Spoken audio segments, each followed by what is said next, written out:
Hi, this is Mark Phillips with Real Talk on Real Estate. In this episode, we're going to go far afield from what I normally do on my normal real estate talks.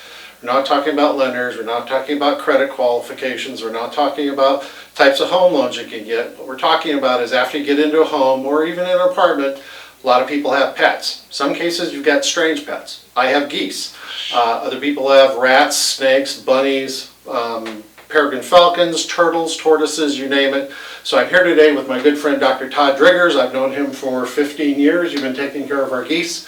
We're at the Avian Exotic Animal Clinic here on Lindsay Road near Baseline in Gilbert.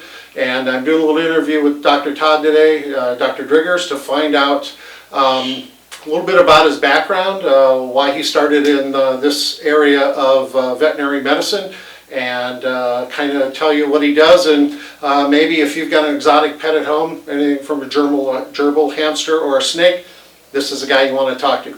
When we come right back on this episode, we're going to talk a little bit more with Dr. Todd Driggers of the Avian Exotic Animal Clinic.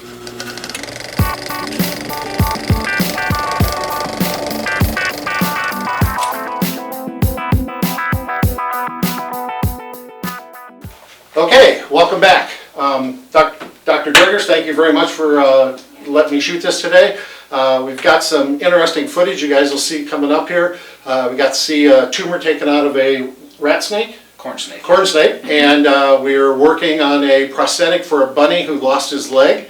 You see some of that here. And we're just basically going to kind of get to know Dr. Driggers, a great vet. Like I said, I've known him for about 15 years.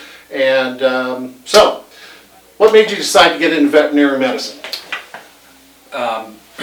Veterinary medicine has always been a passion of mine, but it was born out of a science and biology fascination. So I like to get out in the wild and see things in nature, and the fascination with the science of biology, particularly just little creatures out in the forest that I could see. I just began to become fascinated with them.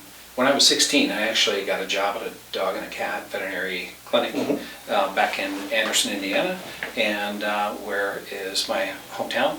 And basically, I began to see how medicine could be applied to some of the exotics. So dog and cat medicine has been basically happening for 50 and 60 years at a high level, and exotic animal medicine at a high level is what we practice here, probably for the last 15 to 20 years. Why did you decide exotic animals versus cats and dogs?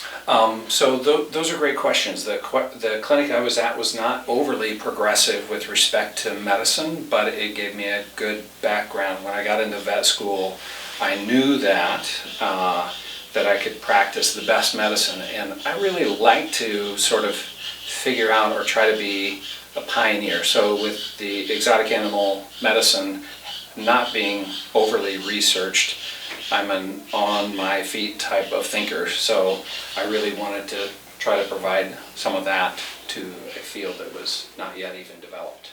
All right, in the early days, 15 years ago, we rescued a baby goose from our lake that somebody had mistakenly put his parents on the lake because they thought they would look good swimming on the lake, and unfortunately they didn't have anything to eat because they couldn't get out of the water. Long story short, we got a goose, we didn't know what to do. We looked up in a phone book, and Dr. Driggers actually had a mobile clinic at the time, and he used to come to our house and take care of Gallagher, our male goose, and Carly, his mate. And we've, like I said, we've had a friendship for about 15 years now based on that. What are some of the exciting things that you get to see here in your clinic in the Gilbert area? So people do keep a lot of parrots, people keep a lot of reptiles. One thing about Arizona is the desert is loaded with reptiles. So everything from tortoises to macaws. There actually used to be macaws in Arizona, and the Indians had some scarlet macaws, so kind of some fascinating stuff. But with respect to the interesting things that we see here, every day is interesting. So we had a peregrine falcon that we had to spay last week. We have had, I've had monkeys in here. I managed a colony of 73 chimpanzees. So the career is really exciting. The learning curve is very steep, and that's what is compelling. But a lot of people have some very unique animals here, including me. I was just gonna ask you that. Okay, you're being an exotic animal vet, what do you have at home?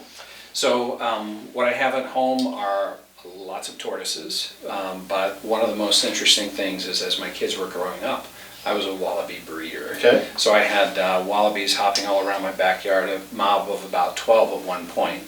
And my kids would go over to some people's houses and say, hey, Mom and Dad, it was really cool. They had a dog. So the fact is that we really enjoy the uniquenesses of some of the animals that we can keep here. All right. You provide services for other facilities, not only in the valley but in Arizona. What are those facilities, and what do you do for them? So I am the board president of the Oasis Sanctuary, which is a sanctuary down in Benson or Pomerine, Cascabel, Arizona. We have about 800 birds in that sanctuary, and I provide the medical and surgical care as well as guide and direct the board as board president.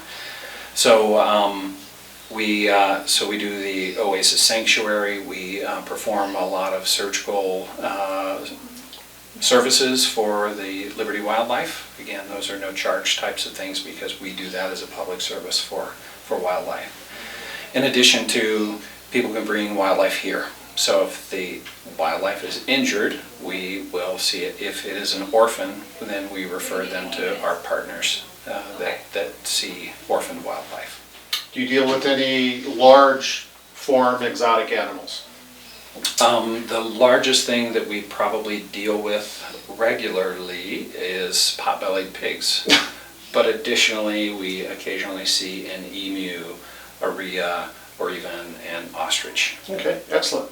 What are some of your passions from an exotic animal veterinary standpoint? I mean, what drives you? Are you doing any research currently, or are you doing anything that's basically outside of Arizona that somebody would consider very unique?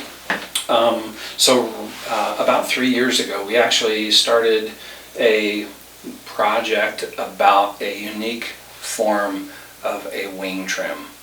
And the wing trim is a really interesting thing. We take the wildest and freest bird in the world, on the globe, and we trim its wings and we put it in a cage. And we've really been trying to rethink the effects of wing trimming on parrots. And it is a given, usually in the United States, not with other countries, that if you have a parrot and you don't want it to get away, you trim its wings. And we've tried to push away from that philosophy and theory, and we've actually designed a wing trim based upon unique flight physiology that enables them to fly and actively get away, but not for a long distance, and it slows down their velocity, and we don't trim any of the length of the feather off. So currently I actually have about 5 speaking engagements. I just spoke at the state conference last week. I'm speaking in Canada in August. I'm speaking at a bird club here, and I am speaking in Australia in November about the unique wing trim that we do, because we don't do wing trims in any traditional way that has physical and psychological impairments long-term on the birds. Okay, so you mentioned you don't cut the length. Yeah. Do you selectively remove flight feathers in between so there's less lift? So the leading edge of the feathers we tend to leave alone, but the back edge we cut off of the primaries, and we can cut off a certain segment based upon that bird's individual skill, possibly its weight, and other abnormalities. Maybe it is unique, maybe it's had a wing injury and can't fly well, and one wing we do one way and one wing we do another way. Okay. But it's really almost a prescription groom based upon that individual's flight needs, and a thorough assessment with the client with the fears that they may have in house, like, hey, I have dogs and cats, I have ceiling fans, and what do I need to do to keep my bird safe? Okay. So I have a big glass window that I'm afraid it'll fly into. So this trim allows a prescription discussion and a trim based upon the needs of that parrot which ultimately provide it with a healthier, safer, long, happier life, because the ability to choose to fly or not to fly is the ability to say no or yes.